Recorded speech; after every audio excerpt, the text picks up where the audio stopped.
Okay, good morning. Welcome to our 103rd episode of Overdose and Chill. We are streaming live across the usual platforms, YouTube, Facebook, LinkedIn, Twitter, I believe.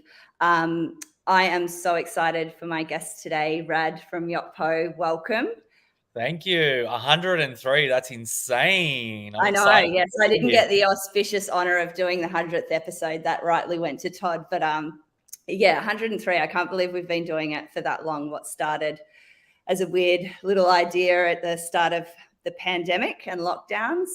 We're 103 episodes later.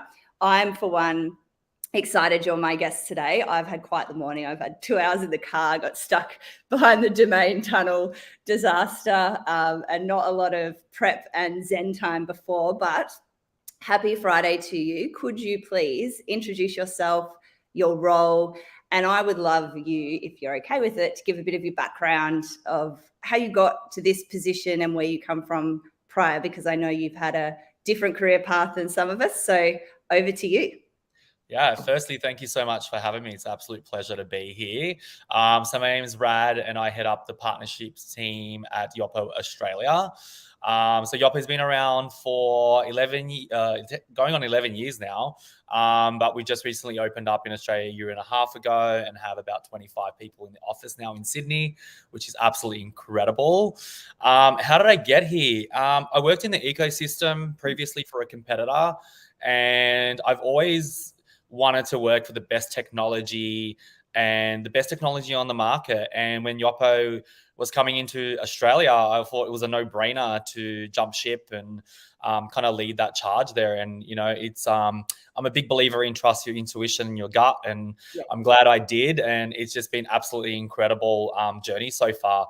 Prior to that, like, my background's been in sales. I was in media sales. I managed 21 sales, inside sales reps, which is, it's a lot of hard work managing people, as you can imagine.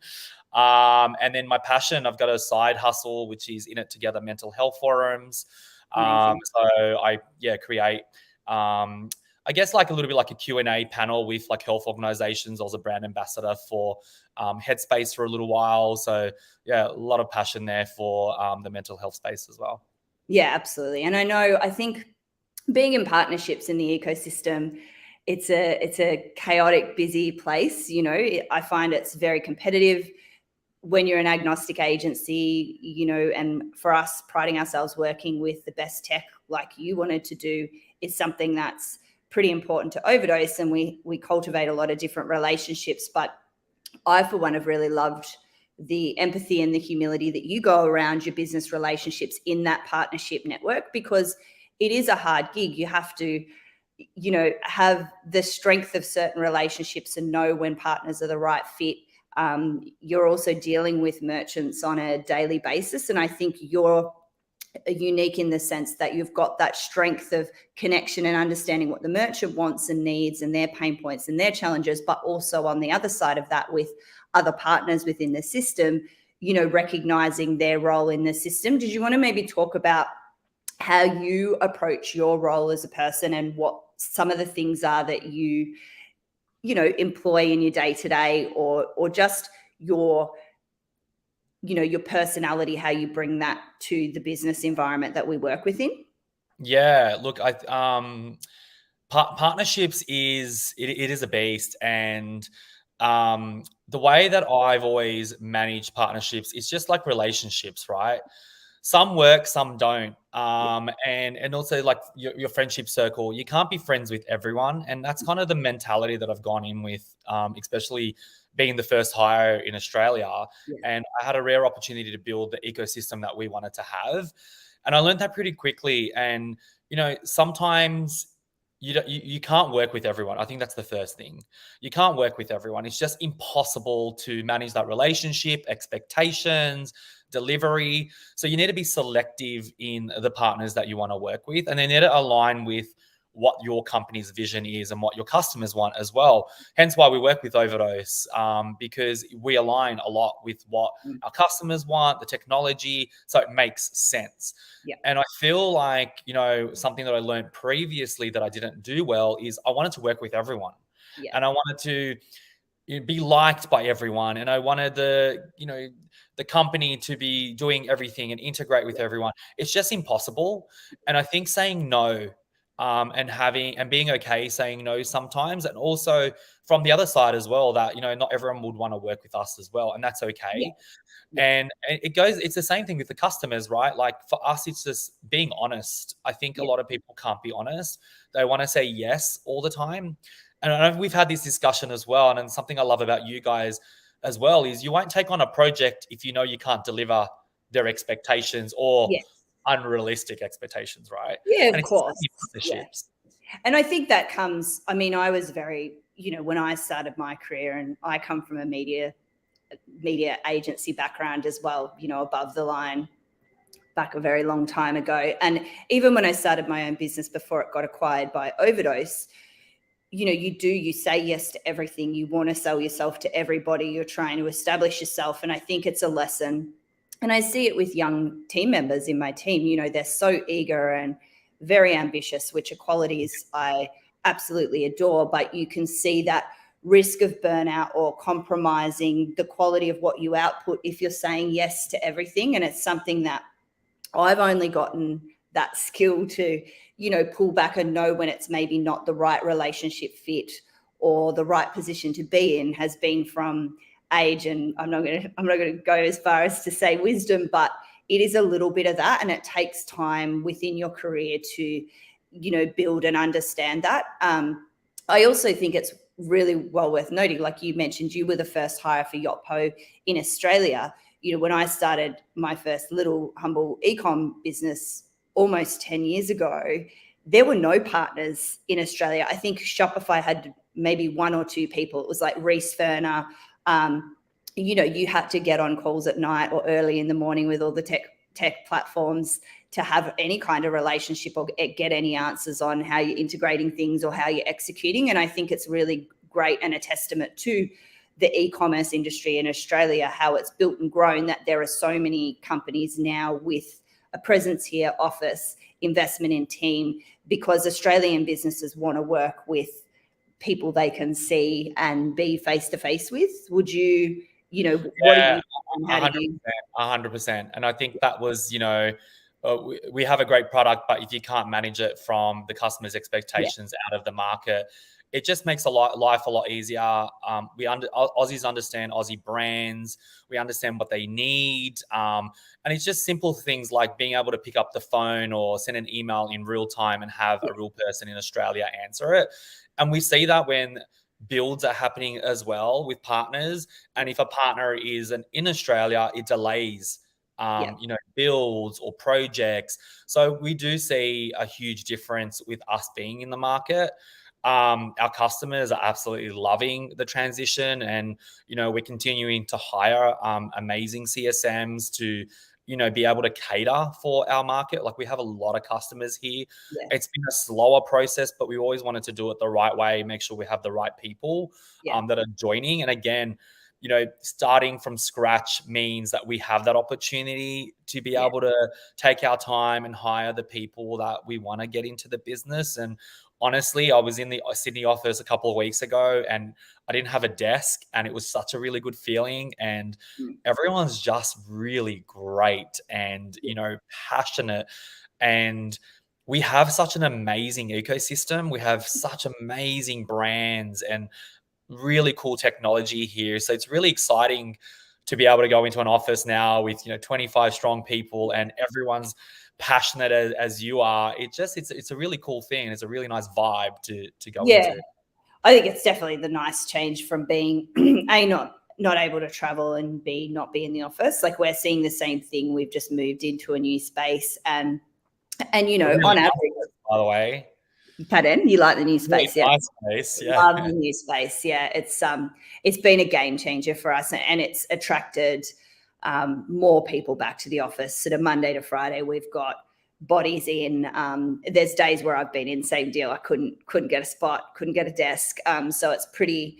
It's exciting to see, and I think what's interesting about the way that Yotpo's established their team is a willingness to listen to the partnerships and ask for that feedback of how certain things are working on behalf of your clients and on behalf of your other partners. I think that's been really interesting, like the conversation you, Susie, and I had a couple of weeks ago to just sit down and just ask me a heap of questions of how things are going and what can be done better and where are the opportunities. And I think a really important one, which we want to talk about today, is how are merchants feeling at the moment, particularly in retail.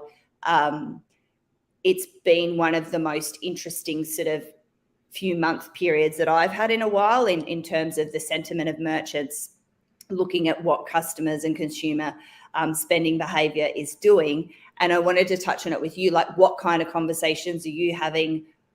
What, to put it really simplistically, what's the vibe check on the market at the moment? Yeah, look, I'll touch on the first point around, check-ins are really, really important for us, especially with our key partners. I think sometimes we forget, especially with like what we provide as products, that we don't check in sometimes with our partners because, we just expect everything to be fine. But we're going to probably get the best feedback from our partners and honest feedback as well. And that's what I love. It's about having that honest relationship. And it's not when things are just going great. It's when things are going bad. Do you have each other's back? Can you call each other? Can you have honest, transparent conversations? That's really important for our growth and how we structure our growth moving forward as well. So we will always have those conversations with our partners in the region. Second point is the market. The market, look, it's changing. It's definitely changing. We're definitely seeing it in the US more than here in Australia. There's definitely more of an impact globally overseas than Australia, but I do see it slowly transitioning into Australia. I think brands aren't preparing enough for what's coming. And, so one of the common things that we're seeing is they always blame the agency first, right? They see dollars, we're not making enough conversions, or we're not doing this, and they come to us and they're like, oh, our agency's not doing a good job. And I'm like, actually, it's the market. Ad spend is getting more expensive, really harder to capture. Cookies are getting phased out. It's going to get a lot more difficult.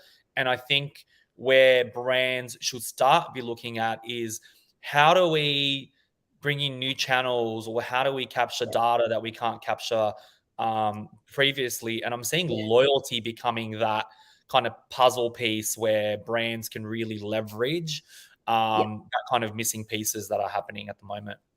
Yeah, I agree. And I'm having really similar conversations. We're lucky in the sense that majority of our clients are long-term relationships. There is that element of trust, but when your cost per acquisition is under pressure, it's skyrocketing, Meta, Google, it is more expensive to play in those spaces. So we're kind of splitting it down with, firstly, channel diversification. There's other opportunities there. But before that conversation's even being had, what we're trying to say is, how are you treating your customer? The one that you've already got, that's where the loyalty comes in. What is your email marketing strategy, and how are you engaging with your customers there? All the things that you control through your first party data and things like that is so critical to either tweak, enhance, strategize, review, audit, to make sure that at a foundational level is optimized and operating as strong as possible. Because without that, if you're going to just, for want of a better word, agency hop or point in a lot of different ways, you're not going to get, you're not going to be in any better position in the next quarter or the quarter after that, if that's the scenario. And I do feel I've had businesses, net new opportunities come through and say, oh yeah, our agency's doing a really bad job. And you go and you look at it, they're actually not. It's just the pressures of the industry. Now, clients don't want to hear that. So we have to be really sensitive about understanding you can't just go, oh, it's a market thing, right? Yeah. That's not acceptable. And when businesses are trusting you with their strategy, their performance marketing, their SEO, all of those components, it doesn't really cut the mustard to go, well, a recession's coming or US is in a recession. So we're trying to frame it and look at different opportunities of, well, how can we extract all the lemon, all the juice out of the lemon, and leave nothing on the table? But it is it needs to be very multifaceted. And I think the biggest thing about it, and it's why another reason why I really enjoy working with you and the merchants you are working with, is there has to be a level of transparency and trust in sharing what's exactly happening within the business outside of just the online, because that helps inform a partner of what tactics can be employed. If you're holding something back or we don't understand the full picture, it's very hard to, come up with fixes and overcome challenges. No, definitely. And I think it's that small thing, like what makes good partnerships. It's like, if someone's doing AdWords with you guys or performance marketing, are they collecting service reviews to help with those Google seller ratings? Because that will complement what our partners are doing, like yourself. It's that kind of synergy. Are they selling in the US and they sell on Facebook or Instagram shops? Can we syndicate reviews? It's about looking at those channels. And it's interesting because I'm an SMS marketer person. I love getting SMSs. I'm that kind of person. Yeah, you like it, yeah. The amount of spam and the crap that I get, it's really bad. And I just look at channels and I'm like, if I was marketed correctly, even addressed by my name, the amount of times I get hi or not even a name, it's just a blast. It's a blast. 30% of our store shop now. Yeah. I'm like, there's so much opportunity. And I'm guessing that's what's happening with email as well. It's just not personalized. And I'm like, I'm telling businesses, go back to all your channels, have a look at how you're communicating to your customers. How are your products talking to each other? I always see a disconnect. And then you've got people that have got 5, 10 different apps. This one doesn't talk to this one, and that one doesn't talk to this one. And you're getting information from this company that you have to feed it back to this company. How is that going to be sustainable? And, I'm really excited that where we see our merchants win is multi-products, where anything you're collecting in reviews or loyalty, you can feed via SMS or email into Klaviyo or Digital. You can actually personalize that experience, but also you've got one app that can have all that communication at a point instead of 10. It's just the kind of streamlining is something we're talking about a lot with our clients as well, because agreed, what results from that is you get clusters of data that is not connected, duplicate, not clean, makes segmentation, personalization really, really tricky. So I agree with you. The great thing about what you're bringing to the table is those sort of 3 key pillars, and it does play well with others in terms of platform and email and other components. So that's a really critical discussion we're having with a lot of clients. I think the other big thing that people have forgotten is that in 2020 and 2021, the influx of data, the influx of behavior on your site, whether that was increased traffic, increased sales, increased customer signups, most online retailers saw an explosion of that. And so what's happened was their infrastructure or, the syncing, the integration just wasn't anywhere near where it needed to be to handle that volume. And you're talking about lean teams. Like most Australian retail merchants run with pretty lean digital teams. If you're trying to wear multiple hats, but then also concentrate on how you're treating that customer data and the power of that customer data, and the volume of it, it almost created a perfect storm that we're seeing now, where it's a little bit, for want of a better word, it's a bit of a shit show. So, where I think what the services that you guys are offering and the conversation, it's not even about selling the license. And you and I talk about this all the time. It's not about selling the license, it's about understanding the business requirements. And is this going to solve 8 out of the 10 pain dot points you've shared with me? Well, if the answer is yes, then great. Let's start a business relationship, right? Yeah, no, definitely. And, it's even like, I speak to people all the time and I'm like, simple stuff like they won't connect. They haven't got their customer service connected to the reviews, right? Easy into a Zendesk or Gorgeous, like streamlining processes. So like I'm always encouraging businesses to have a holistic view of their customer service, the sales, the email marketing channel, all their channels, and have a look at like, what are they actually doing? How's data being shared? They can't also do everything. It's a very, very strong point, I would say, is a lot of people try to manage everything, and you can't be an expert in everything. It's just impossible. So again, having reliable partners, doing your research and on partners as well, because I'm going to say there's some shady agencies out there that will promise you the world. Ain't going to happen. There's some shady partners out there that will tell you they integrate when they don't. It's going to cost you money. So do your work, do your research, ask questions. I always say, act like the dumbest person in the room. And if you don't understand something, ask again, because you're actually the smartest person in the room, because you're going to get what you actually want out of it. And don't act like I don't understand everything. So I'm always going to ask questions and stuff. So I just say, do your research. Yeah, I think, research and diligence is a really important part that I think sometimes is lacking when people are under pressure.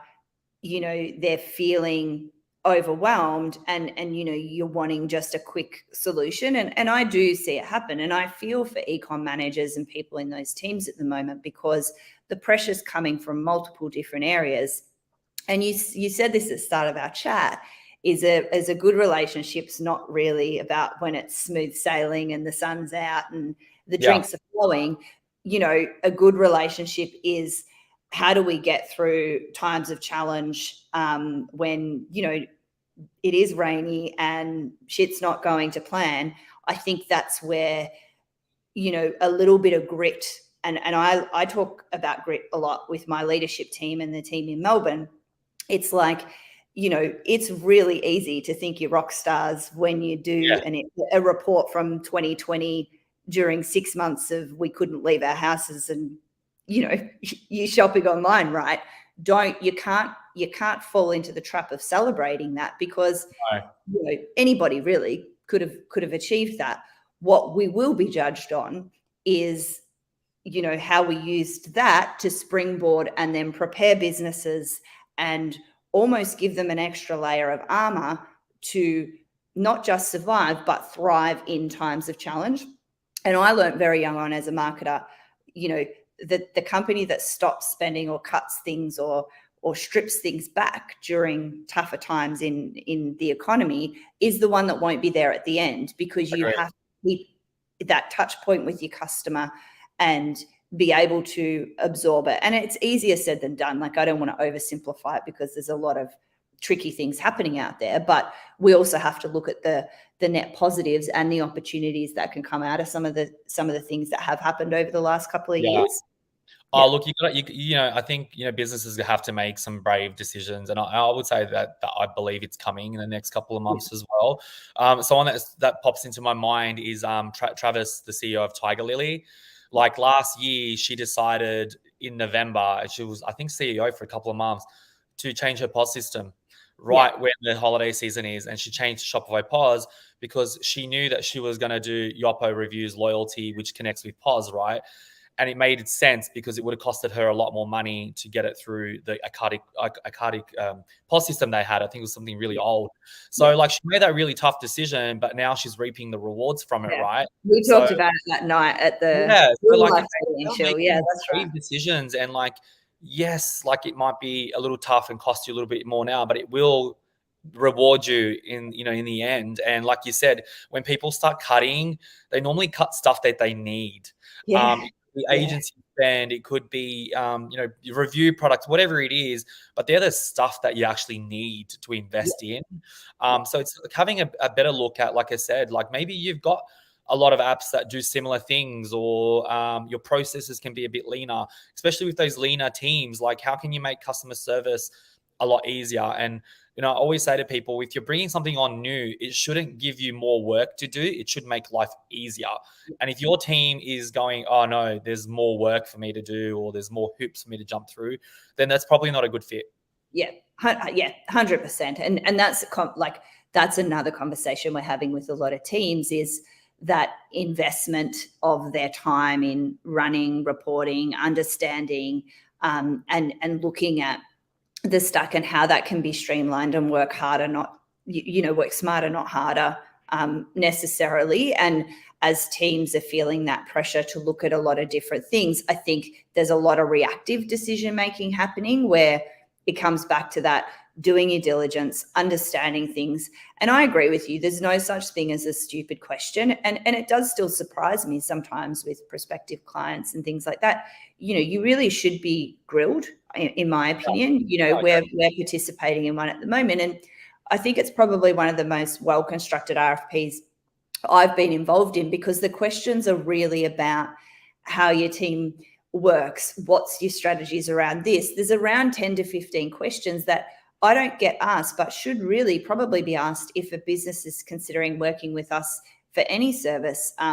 So I think the smart businesses and the ones that are growing and are setting up for not just the next 2 quarters, but the next 2 years, they're the ones asking the really smart, pointed questions, because, one wrong turn or taking the wrong fork in the road with either a partner selection or a piece of tech that's not right because you haven't done your diligence can really set you back and cost you quite significantly. And I do, I have seen that as well. So yeah, I think that's why when we're talking about opportunities together or trying to solve some problems for clients, or you bring someone to me, I think that's where the work there is done, is that depth and willingness to understand things at an intimate level rather than just service level to get the quick conversion is really important. And my feedback is, me, I'm a bit of an open book. If other partners ask me, that's what I say to them. Don't come to a demo unprepared. Get to know the business, do your research, and come with a solution that you think fits that particular business. And that's just not done enough, because there's so much clutter within the ecosystem. As strong as the ecosystem is and as positive as it is, there's still clutter where that level of detail is not quite being delivered in some areas. Yeah, it's funny. I love that you guys are open book, and it comes back to that whole honesty piece, right? You'll be honest. You'll be honest if you can do something. You'll be honest if you can't do something. And I think that's really, really important. I think, when we opened up in Australia, one of the biggest feedback I had from people was, oh, Yotpo's got a great product, but we're really expensive. Not once did I say, oh, we aren't, and fought that. I was like, yeah, we were selling out of the US, so probably we're expensive. I can see where you're coming. You have to acknowledge it. But we've changed that. We're a lot more competitive in the market now. We've got one of the best products on the market, hands down. But we never shy away from, having our CSM team in, the US or Israel, and say, yeah, that didn't affect us. It did. That's why we've opened up in Australia. And I think it's just owning that and being honest. And we do that with everyone, that any opportunity that we speak to, any customer, is, again, it comes back to, we'll have your back when things are tough, not when things are good. And that's where we're gonna be really strong, is like, we'll be there. If something goes wrong, we've got you. And our team will do that for you. But it's not acknowledging or saying that things in the past weren't true, because they probably were. No, right. You have to own where you've had slip ups, and absolutely. And I'm a big one for that as well, because if you try and proclaim you've done everything perfectly, it's just BS. It's just 100%. And I always say I always use parenting analogies, because I've got kids and stuff, and it's really easy to parent the child that's happy, had 10 hours of sleep, has a full belly, has had the right nutrition for the day. It's a lot harder to parent the kid that woke up a couple of times, has had maybe a bit too much sugar and is grumpy because, they've got a snotty nose.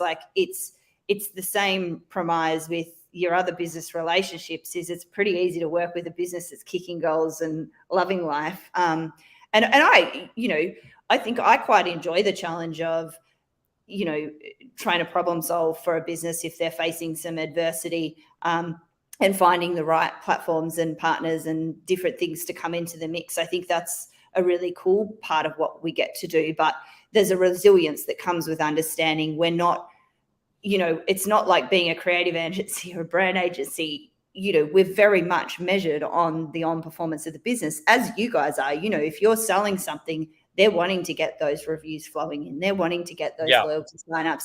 They want those click-throughs from the SMS. And it's not for the faint-hearted working in e-commerce, because there's simply nowhere to hide.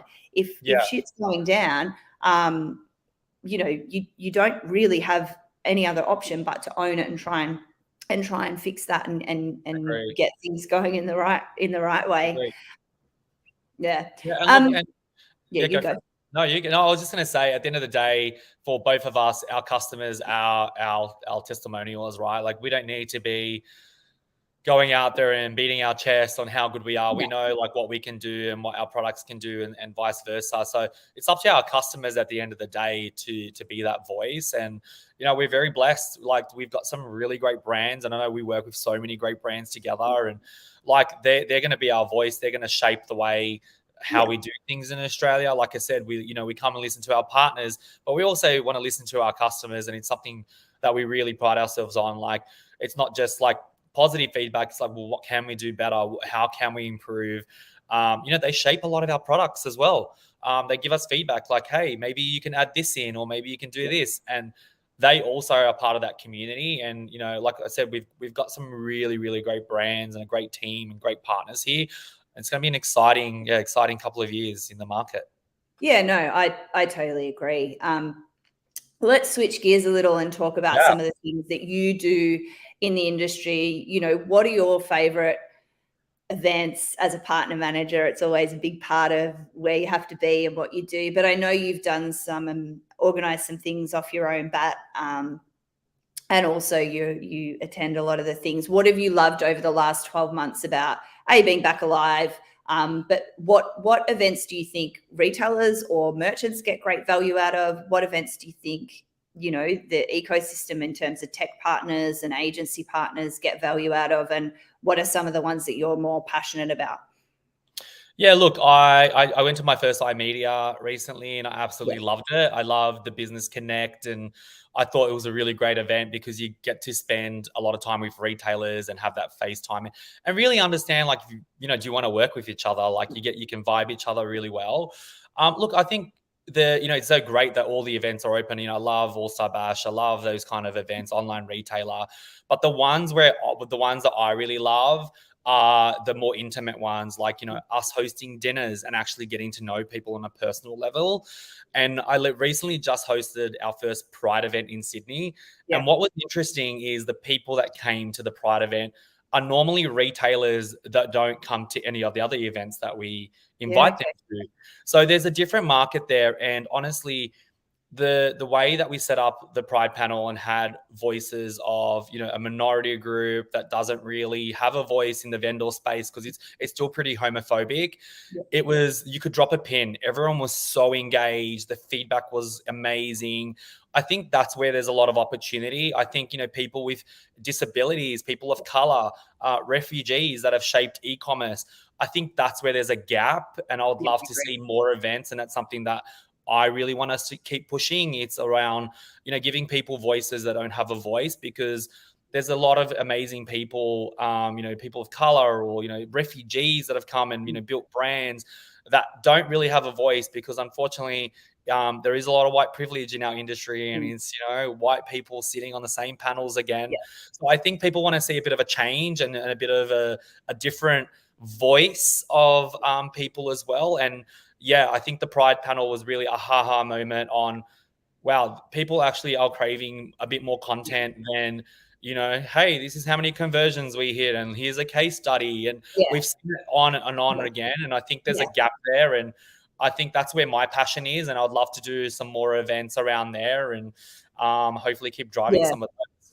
I really respect, your viewpoint on that, because I think, as an industry, we can be a bit guilty of virtue signaling and doing things. And I know it's something Todd, our founder, is really big on, in making sure that we're not part of that. But in order to take the steps, every business, I think, and particularly tech, and particularly agency life, getting genuine diversity representation is just so critical, because until you have it within the business, you're not truly diverse. You're not getting the different voices, and that's only beneficial for business. And I think so many people think it's like a checkbox that you should be doing, you should be seen to doing. But what a lot of people don't realize is these are groups that need representation. They're consumers. They have creative ideas. They consume in a slightly different way, but they're still consumers nonetheless. That we must ensure that we've got that genuine diversity across all levels, and not just it has to be from senior downwards, because otherwise it doesn't really truly achieve anything. And so, yeah, I think what you do in that space is really amazing. It's really interesting because we obviously have, a policy in place like everyone else. It's a piece of paper. And Yeah. our new GM, Susie, that came in, she was like, but what does that mean? Yeah. Like, how are we giving opportunities to Indigenous or, trans people or people that don't have opportunities? And it was a little bit of a moment for me as well. I was like, oh, that's a really good point. Like, how are we reaching these people?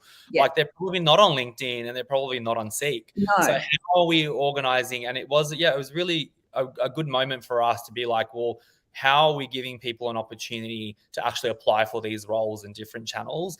Because at the end of the day, it's the same thing with sustainability. We can't just be a business doing what we do. We need to have more values behind us and a bit more morals and what builds our brand, and people will work with us because of that as well. I'm a big believer in that. I'm a shopper that I look at who's sustainable. I start looking at that a lot more now. And if they're not, I will probably go to someone that does have some kind of work with charity that I believe in. And it's the same thing with vendors. And I always say this to people that do sustainability. I'm like, do you pick your vendors based on what they're doing socially? And they're like, yes. And I think consumers are going to do that and businesses are going to do that a lot better. So, I think it's really important to have a look at what does that piece of paper mean? Like, how are you actually? No, it's so true. We had a really similar conversation as well, because if you do have a diversity policy, but like you rightly said, a lot of people aren't playing or applying in the traditional sense that we hunt and find talent for our businesses. And it's something you have to look at, because you have to really force to be proactive in it and not just say, yeah, well, we've got the policy, and if someone happens to stumble across it against the adversity that they face as a minority group, then yeah, sure, we'll give them an opportunity. But it's about how did those opportunities get created in the first place? Because, particularly in e-commerce, it's a very small industry. Everyone knows everyone, and opportunities are often had because of that, which is not necessarily a bad thing, but we're never ever going to actually achieve true diversity if we continue to function in that same way.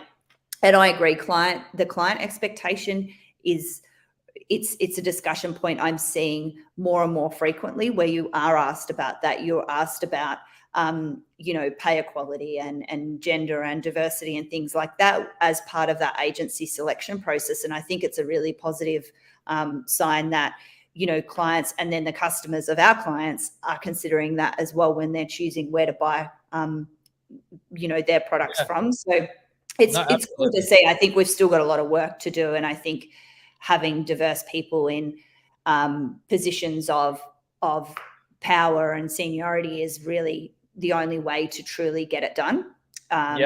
It's interesting. I was having a chat to a prospect the other day, and they were comparing us to another solution provider. And honestly, my selling point was, you might think we're the same, but behind the scenes, we run Amazing Women in E-commerce. We raise money for girls in tech. We do, we're part of we raise money for the Trevor Project, which helps, homeless people, LGBT homeless people. We do a lot in the background. We got our incubator, which helps Black-owned businesses, startups to survive. Some of the ones that we had in the last class were now showcased by Google. So we do a lot in the background, and it is a selling point for us. It's like, we never focus on what our competition is doing. We always look at how do we innovate? How do we get better? How do we keep pushing ahead and trying to innovate with our products? But also, what are our social projects that we want to push? Because that's gonna be a differentiator for us. And I think it's really key for businesses or partners out there to have that. It's like, what do you stand for? Like, what are you actually doing? Are you just putting on a sticker for pride just because you want the pink dollars? That people are seeing through that really, really easy.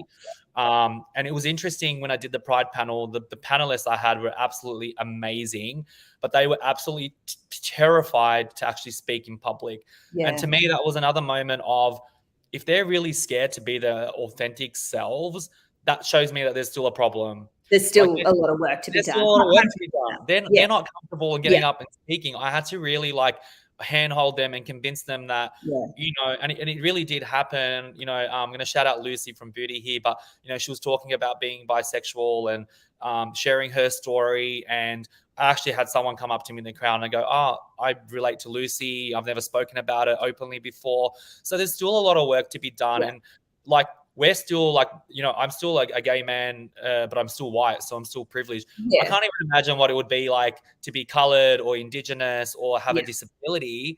Imagine how they feel. And I'm like, oh, you know, we need to get them. The panel thing is such a interesting, it's a sad point in a lot of ways that they were so scared and that was a source of nervousness for them, because I think you and I have probably done our fair share of panels, right? Like, you were asked all the time, and we go to events and it's the same people. And, you know, I've always been, you would have heard me be pretty vocal about it at times, where, you know, I don't really want to go to an event and hear from the same people I heard from for the last 3 years. And I think, you know, event organizers and people like that have to be really super aware that, you know, we need some change. We want to hear from some differences. And I think there has to be a willingness of people to be brave and share their stories, not just from a business scenario, but also their experience of any adversity they've faced or the challenges that they've made, because otherwise we're just literally going to hear the same shit over and over and over again. And that leaves no capacity for learning. And in a time like now, I think, you know, the appetite for people to want to learn and try different things and investigate how they can connect with different clients and client diversification is such a critical thing, but it won't truly happen if we don't start to make all those changes at that level that you're sort of advocating for. So yeah, it's something we could talk about all day, which we won't, because it's totally it's Friday. And yeah, but look, I really wanted to say today, thank you so much for being my guest. I was excited to talk today. I always love having different guests on, but it was an absolute pleasure to have you. And I really love working with you and hearing the stories from your merchants. And I think the way you go about your partnership relationships is really brilliant. So I thank you so much for being my guest today.